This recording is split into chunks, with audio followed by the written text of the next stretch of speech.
Training yourself without a coach. Hello, this is your coach, and today I want to speak to you about training yourself without a coach.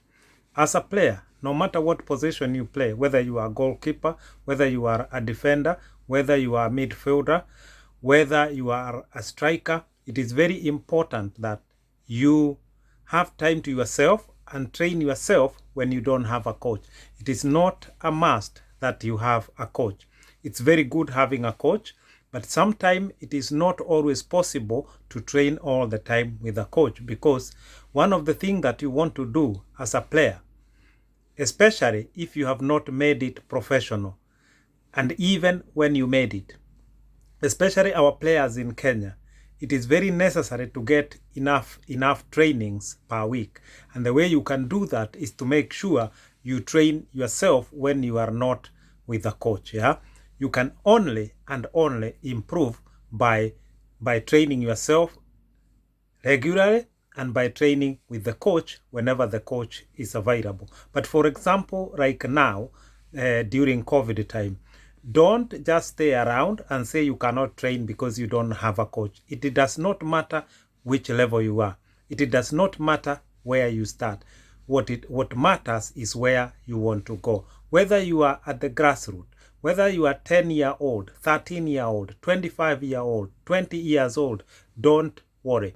Just keep training yourself, be consistent, make sure that everything you do starts with a ball and ends with a ball.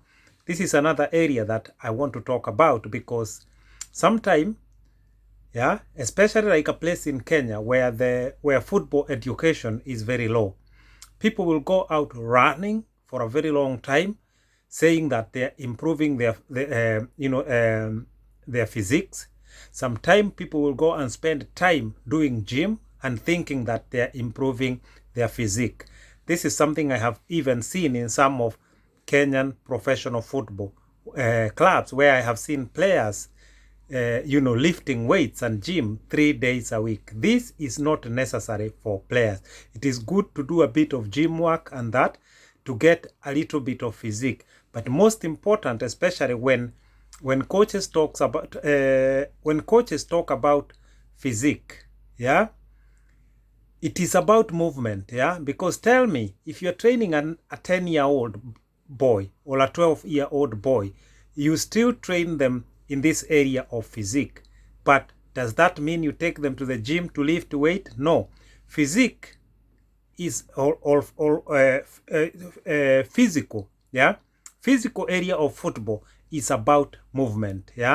Movement is very important. And that's where something else that we call ABC comes in. That is that's agility, balance, and coordination. It is called ABC. So when people talk about the physical area of football, mainly they are referring to ABC: agility, balance, and coordination. Those are the only things that you need to do to master this area,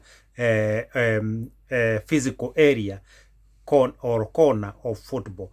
And it is important that when you do a lot of movement with the ball, you can run a little bit with the ball, you can dribble with the ball, you do turns, you keep moving with the ball, accelerate, decelerate. That means go faster, slow down, go faster, slow down. Even in a small area, it doesn't matter. An area size of a room is good enough, to move around with the ball. Get used to the ball. We call it falling in love with the ball.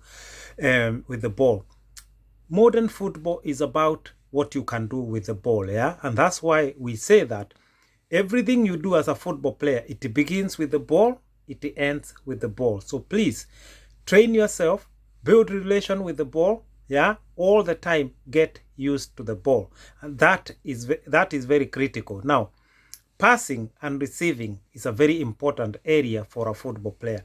And in modern era, goalkeepers are supposed to be as good almost as outfield players with their feet.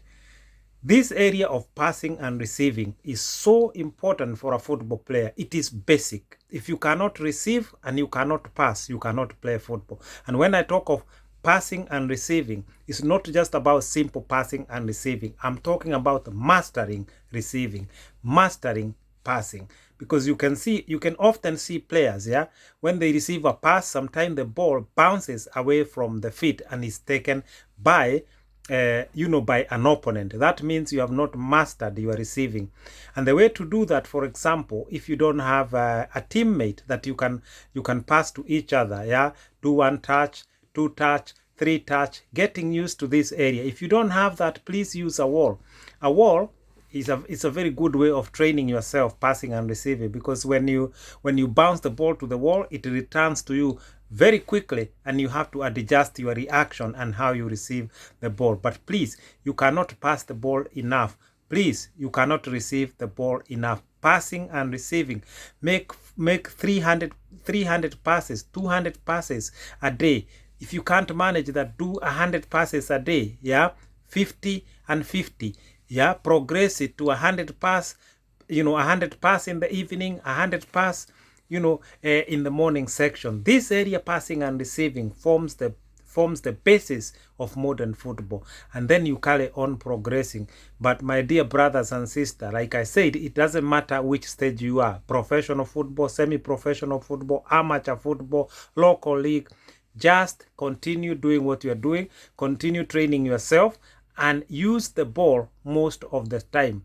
Yes, 1 or 2 times you may decide to run or jog, but most of the time, please use the ball. Yeah, if you have nothing to do, just take the ball out with you. Yeah, dribble 20 yards, keep dribbling, moving forward with the ball. Yeah, and keep the ball very close to you, 2 foot 1 meter. Kick the ball, keep going. Get to the end of your 20 yard, turn around, come back, touch the ball with your left foot, ball with the right foot. Because in modern football, you need to be able to use both foots, yeah? Sorry, both feet. You need to use both feet in modern football. When you get somewhere at a higher level, it is going to start to show whether you use your left foot and your right foot, yeah? Many players, they can only use left foot or right foot, but the higher you go, the more it is going to demand that you need to use both feet. Therefore, earlier enough, learn to train your both feet. Left foot, right foot.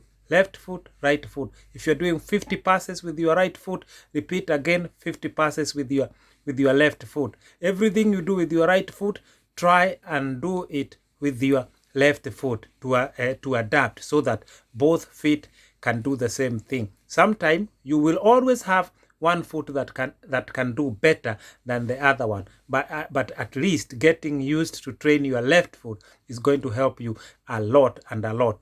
You see, players sometimes they are in an area where they need to use their left to finish or to score a goal, but they cannot. So they end up trying to turn around or going to the wrong side to try to shoot.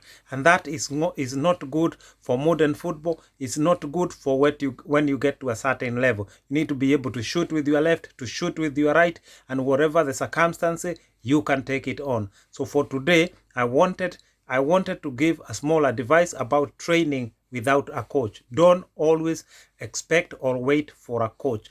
Do as many things as you can do with the ball. Remember, in modern football, it all starts with the ball and it all ends with the ball. I leave you in peace. I'm gone. Enjoy your training next time. Bye.